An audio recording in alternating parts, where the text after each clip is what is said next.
Bonsoir à tous et bienvenue dans ce 20h30. Le président de la République, chef de l'État Issoufou Mamadou, a quitté Niamey ce mardi 26 mai 2015 à destination d'Abidjan en Côte d'Ivoire, où il prendra part à la commémoration du 50e anniversaire de la Banque africaine de développement BAD. Le chef de l'État est accompagné dans ce déplacement de Amadou Boubacar Sissé, ministre d'État, ministre du Plan, de l'Aménagement du Territoire et du Développement communautaire, Seydou Sidibé, ministre directeur de cabinet du président de la République, Boucha Mohamed, ministre délégué au budget, et Moussa Aloua, ambassadeur du Niger auprès de la République de Côte d'Ivoire.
Poursuite à l'Assemblée nationale des travaux de la première session ordinaire au titre de l'année 2015, dite session des lois.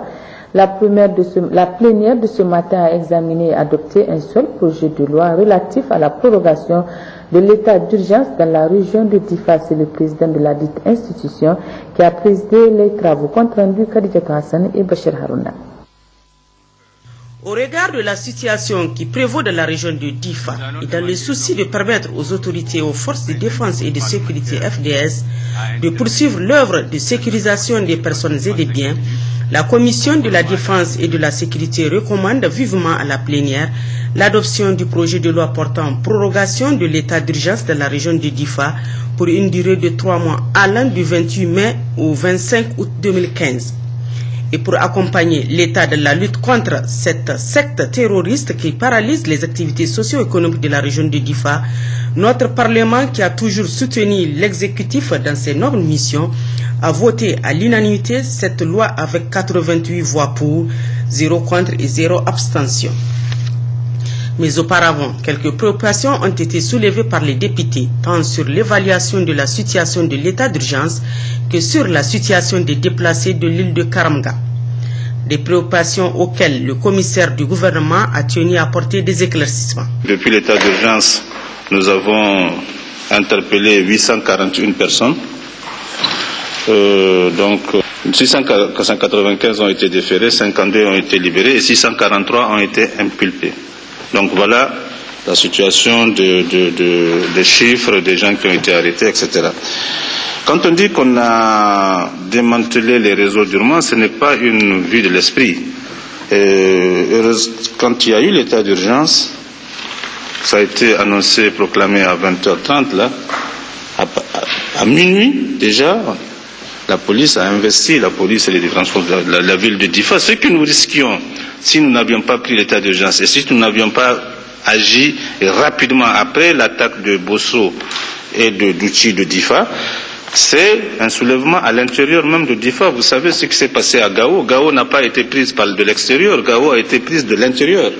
C'était ce genre de risque auquel nous étions exposés et nous aurions eu s'il n'y avait pas l'état d'urgence, s'il n'y avait pas eu cette efficacité d'intervention, d'action policière, c'est une multitude d'attentats à l'explosif. La preuve, c'est qu'on a pu trouver des tas d'explosifs, notamment amenés à Difa, des ceintures d'explosifs dans des endroits que nous avons perquisitionnés, avec des gens que nous avons arrêtés, chez des gens. Donc c'est ça. On a pu, effectivement, il y en a qui ont pu exploser. Maintenant, il y a eu des morts liés à ces gens qui se sont fait exploser, mais c'est une seule personne qui a pu entraîner. La deuxième personne a été abattue avant qu'elle se fasse exploser, c'était une femme. Donc il y a tout ça que nous avons évité. Je parle de manière, sur le plan sécuritaire sensu stricto. C'est-à-dire que nous aurions eu, si nous n'avions pas pris cette mesure-là, cette loi d'état d'urgence, nous aurions eu beaucoup d'attentats à Difa, et peut-être au-delà. Mais on a tué tout ça dans l'œuf. Deuxièmement, ça a permis de donner plus d'efficacité, et puis tout ce que j'ai dit là, les gens sont revenus, les populations sont revenues, etc., etc. Et nous avons aujourd'hui, si vous allez à Difa, le Difa n'est pas à feu et à sang, on n'est pas dans une situation de guerre dans la région de Difa, on est dans une situation où les gens vivent quasi normalement. Évidemment, c'est une région aujourd'hui qui est sous menace permanente. C'est ça la chose, la situation. Ce n'est pas une région en guerre, c'est une région où la menace de guerre est permanente. Et à côté, la guerre est là tous les jours. Donc voilà un peu pour décrire la situation. Il y a eu des grandes victoires. Nous avons eu l'attaque de Bosso. Ça a été une victoire. Une bataille gagnée. L'attaque de Difa, à partir de Douchi, c'était une bataille gagnée, c'était une victoire. Nous avons projeté notre armée au Nigeria. La bataille de Douchi d'abord, la bataille de Gachegar, la bataille de Damasak, c'était des batailles gagnées. La bataille de Malanfoteri, c'était des batailles gagnées. Ce qui fait que toutes les agglomérations, les villes, les gros villages, les grosses bourgades, toutes les places fortes de Boko Haram dans cette zone ont été gagnées et aujourd'hui elles n'y sont pas, c'est l'armée nigérienne et l'armée tchadienne qui y sont en territoire nigérien. En territoire nigérien, ils n'ont jamais occupé de position. Voilà la situation. Toutes ces batailles qui ont été gagnées, c'est une série de batailles. Maintenant, nous avons eu une défaite à Karamga. Pourquoi on ne parle pas de toute cette bataille gagnée, on parle de la bataille perdue? Une bataille perdue pour une série de batailles gagnées. Je voudrais d'abord démentir quelque chose, parce qu'on fait croire que le gouvernement a fait déguerpir les populations des îles. D'abord, il faut savoir combien d'îles il y a. Il y a 71 îles côté Gingimi et une quarantaine d'îles côté Bosso. C'est ça la situation. On fait croire qu'on a fait déguerpir les gens. C'est que quand j'étais arrivé à Karamga, les populations qui ont pu échapper à la tuerie sont sorties des roseaux, sont venues nous voir. Nous avions 2 hélicoptères.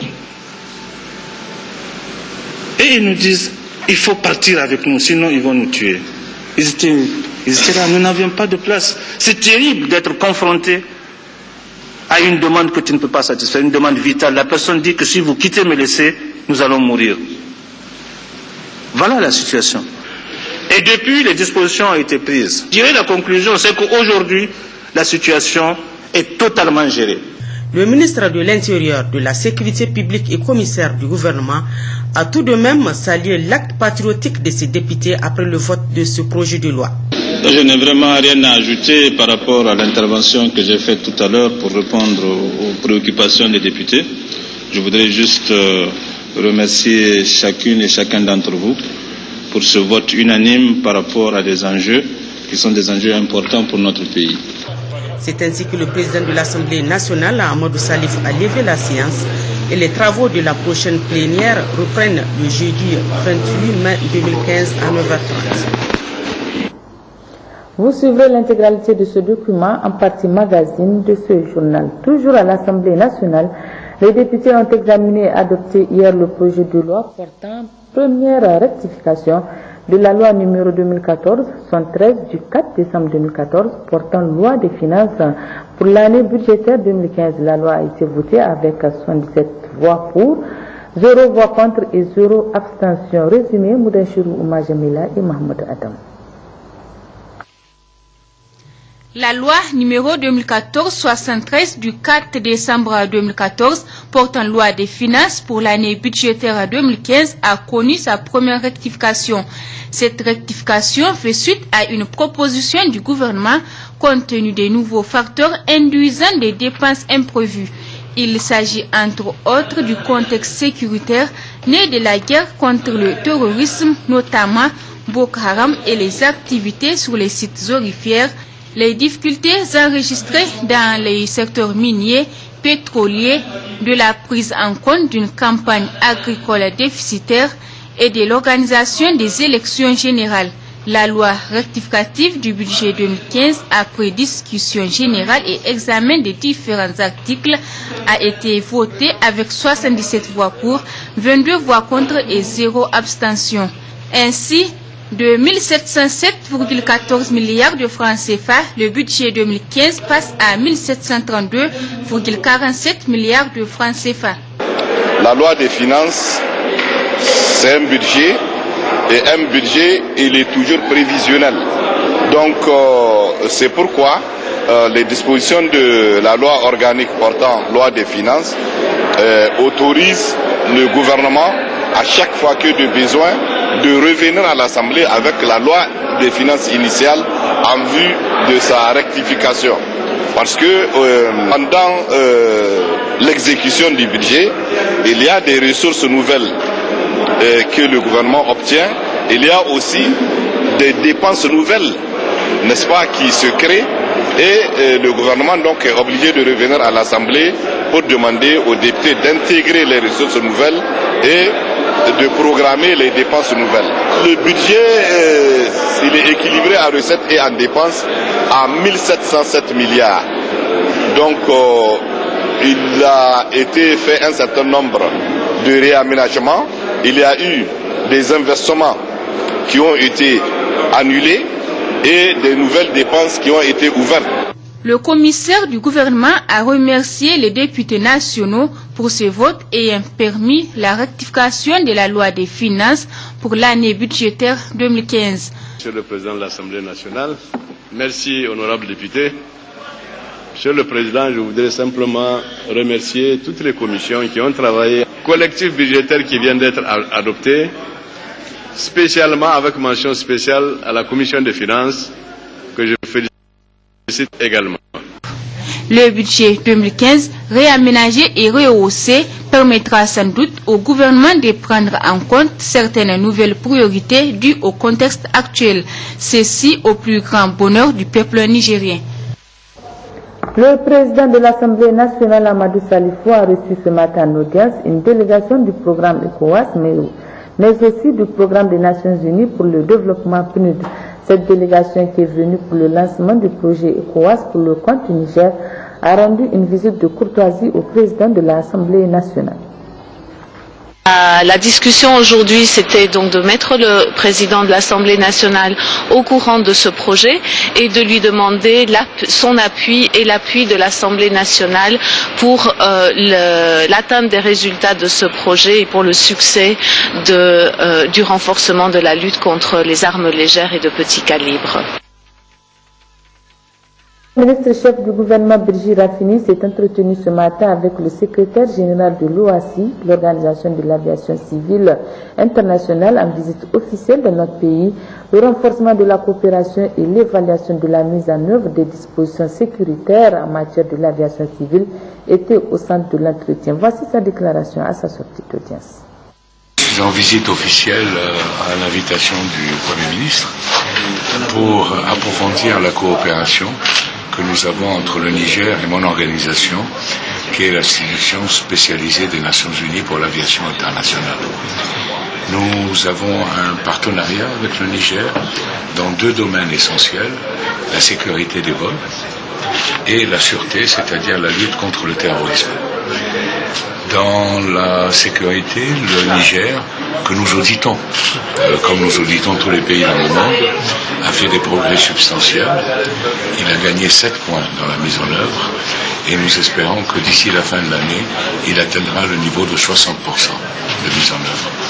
Dans le domaine de la sûreté, de la lutte antiterroriste, nous coopérons avec le Niger en formant des spécialistes et également en écrivant des programmes de telle sorte que la situation qui fait quoi soit claire. Le Niger a fait de très gros efforts pour clôturer les aéroports, parce que vous savez comment il n'y avait pas de clôture, et c'était ridicule de contrôler des passagers quand de l'autre côté n'importe qui pouvait aller sur la piste. Donc le Niger a accompli ce genre de choses, et je suis venu dire au Premier ministre, que nous étions également extrêmement satisfaits, parce que c'est un compatriote, M. Alidou Moussa, qui dirige le comité de pilotage de la sécurité pour toute l'Afrique, qui est basé à Montréal à l'heure actuelle. Nous avons aussi parlé de la coopération que nous avons, l'OACI et la SECNA, qui est l'agence de sécurité aérienne en Afrique, et qui a un partenariat stratégique avec nous également. Voilà, donc j'ai assuré au Premier ministre que notre assistance se continuera et que de notre part nous étions très satisfaits de la situation à l'heure actuelle. Mon directeur régional, qui est basé à Dakar et qui supervise toute cette zone-là, est celui qui met en œuvre cette assistance avec les ressources que je lui donne. Le syndicat national des commerçants du Niger a livré ce matin un message relatif à l'appel par certaines structures à une ville morte demain mercredi 27 mai 2015. La déclaration dénonce les changements apportés dans la gestion des magasins sous douane et les prix proposés par le groupe Bolloré, nouveau gestionnaire. Le CNCN appelle au non-respect de cette journée ville morte car le gouvernement gère déjà la situation. Maman Salah, secrétaire général des commerçants.